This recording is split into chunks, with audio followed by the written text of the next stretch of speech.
My name's Jessie, and I'm a reproductive and fertility scientist. Now, the reason I'm here tonight is because I like a challenge, and as we all know, there's absolutely nothing funny about sex.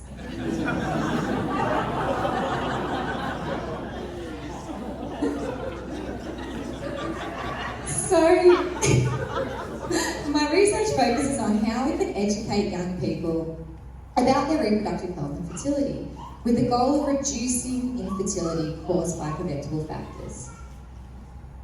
And that's because infertility now affects 1 in every 6 people. So that's incredibly common. And for context, that's the same number of people who arguably win a game of Russian roulette.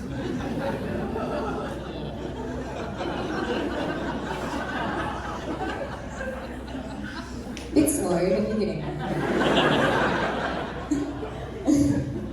Now, even though both males and females contribute equally, overwhelmingly, the burden of infertility is placed on a female partner, and this can result in feelings of shame and many awkward social interactions, whether that's from well-meaning friends, office co-workers, or already stressing that tenuous relationship you have with your mother-in-law. I believe this can all be overcome through offering fertility education in high school. Now, before you ask, no, I'm not campaigning for teens to get pregnant, but I do want for young people to be more informed and start to understand little pieces about fertility to be able to help them make better future life decisions. Now, speaking of shame and education, I need to make a confession. Back in Year 8 biology, I actually failed my reproductive system's anatomy exam. Embarrassing. I didn't even know where the testes were. I'm not even joking. But don't worry, I did eventually figure it out. And to prove this, here are my 2 healthy biologically conceived children. Yes.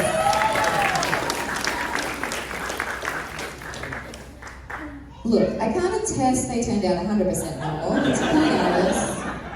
It's you. But I can confidently say that I do know where the testes are. Right next to the male brain.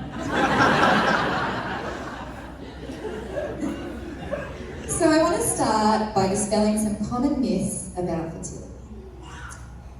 These include, what can I do to guarantee a certain sex of my baby? I get asked this one all the time, so I've made this really helpful diagram. Look closely, take notes.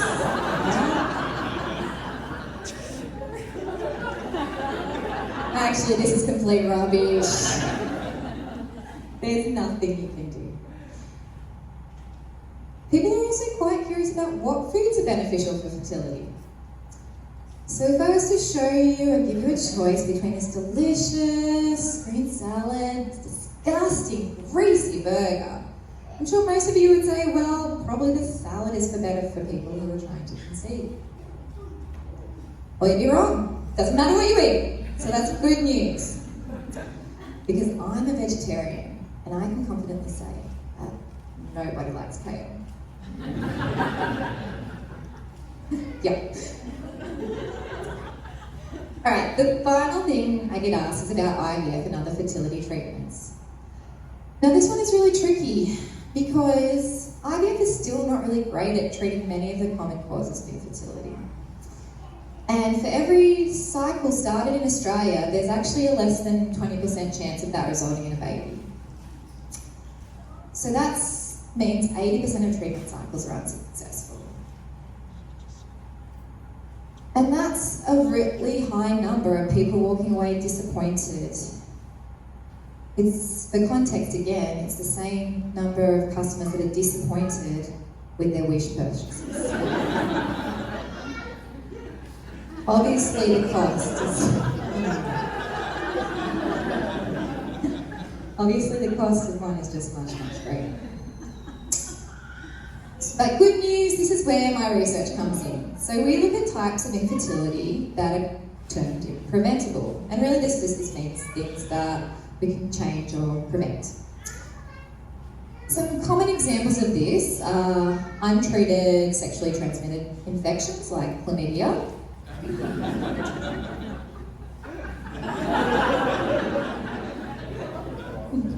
And other harmful lifestyle factors like smoking,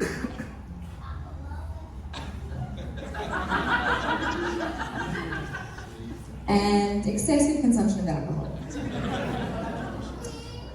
Actually, shoeies are bad too, so don't do that. But overwhelmingly, the biggest single problem facing our society is aging.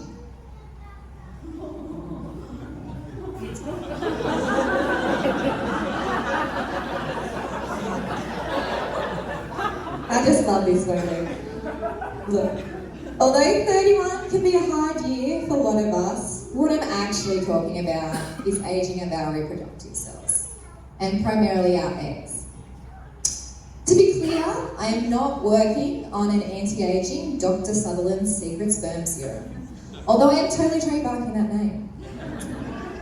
In fact, physicians do say it's toasted. Just don't ask me what it contains or where it's applied. It's right next to the testes. So what we actually do is research how education can help people take better care of their reproductive and sexual health. And we thought the most captive audience who are totally interested in future life plans, of course, are teenagers. I don't know why you're laughing. But naturally, when I start talking about high school sex ed, this makes people start to ponder their own and reflect on their own experiences of PE class, where you may or may not have had a teacher who looked like this, or maybe someone who looked like this, or said something a little bit like this. Or perhaps you developed a lifelong phobia of peeling bananas. But surely things have changed and improved, right? Well, to find out, we developed and ran a nationwide survey which included a fertility knowledge for high school students in years 10 to 12. We had over 2,500 responses from teens all across the country. So this was an overwhelming number of responses. We also had an overwhelming number of dick drawings. Not really. But what this did mean was online. We could draw some really compelling conclusions from our data. So rather than show you the results, I thought I'd flip it to the audience and give you some of the questions. So the first question here is, how many days long is the average menstrual cycle? So hopefully most of you picked C, 28 days. But don't get too excited if you're right, because 80% of our teens got this right too. So another question was, sperm is made in the vas deferens, true or false? We provided this helpful diagram here so people could identify the anatomy. And this is false. If you're listening early, sperm's made in the testes. Look, and 73% of our teens got that right too. We also asked them, well, how many people experience infertility? And you're all an educated audience now, so you all know this is 1 in 6. But maybe you didn't know that when you came in here. And actually 60% of our teens didn't know that answer either. So when we look at all of the questions we've asked and how well our teens performed, we have this beautiful frequency histogram, which is a fancy way of showing our average and basically showing that most teens have average knowledge, so we're getting about 50% of our questions right. But remember, I failed as well, so maybe they'll go on to be future reproductive scientists. When we broke this down into questions that aligned with the curriculum, so those first 2 questions I asked you, our teens actually did better on these questions. They got above average over these 5 questions. When we broke that down into our 5 fertility-aligned questions, we got the opposite. So our teens were actually getting below average on these 5 questions, and they're much more uncertain about what the correct answers were. So the 2 take-homes here were that school is working, so that's good, but we could improve our fertility education. So what we're doing now is working with young people to help develop sex ed content that is accessible and of interest to them.